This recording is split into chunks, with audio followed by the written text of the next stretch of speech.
Le ministre russe des Affaires étrangères, Sergueï Lavrov, ne fait pas dans la demi-mesure. Dans une récente interview, il a qualifié le président ukrainien, Vladimir Zelensky, de « pur nazi » et de traître à son propre peuple. Des accusations graves qui résonnent comme un écho inquiétant dans le contexte actuel des tensions entre la Russie et l'Ukraine. Lavrov, armé de sa rhétorique tranchante, affirme que Zelensky, en l'espace de 6 mois, a opéré un changement radical, trahissant les promesses de paix qu'il avait portées au pouvoir.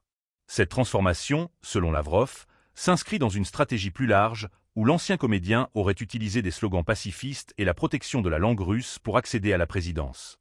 Une fois en poste, il aurait retourné sa veste, adoptant une posture agressive à l'égard de Moscou. Un revirement perçu comme une trahison, non seulement envers les Russes de l'Ukraine, mais également envers l'héritage juif de son pays. Ces déclarations, bien que controversées, ne sont pas isolées dans le discours officiel russe. La porte-parole du ministère, Maria Akharova, a même évoqué une résurgence d'Adolf Hitler à travers les propos de Zelensky, intensifiant ainsi la polarisation du débat. Les accusations de Lavrov ne sont pas simplement des mots en l'air. Elles soulignent une stratégie de communication calculée, visant à galvaniser l'opinion publique russe et à renforcer le soutien à la guerre en Ukraine. En présentant Zelensky comme un ennemi non seulement de la Russie, mais aussi de son propre peuple, le Kremlin cherche à justifier ses actions militaires et à légitimer une narrative qui place la Russie en tant que défenseur des opprimés. Dans le même temps, la situation sur le terrain reste tendue. Les combats se poursuivent et les civils continuent de payer le prix fort dans ce conflit.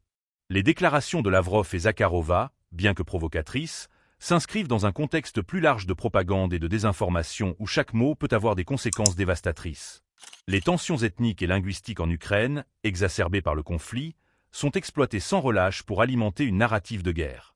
Alors que la communauté internationale observe avec inquiétude, les répercussions de ces discours se font déjà sentir. Les appels à la paix semblent s'éloigner, remplacés par une escalade verbale qui pourrait avoir des implications dramatiques sur le plan diplomatique. Les déclarations de Lavrov et Zakharova alimentent un cycle de méfiance et de haine, rendant plus difficile toute tentative de dialogue.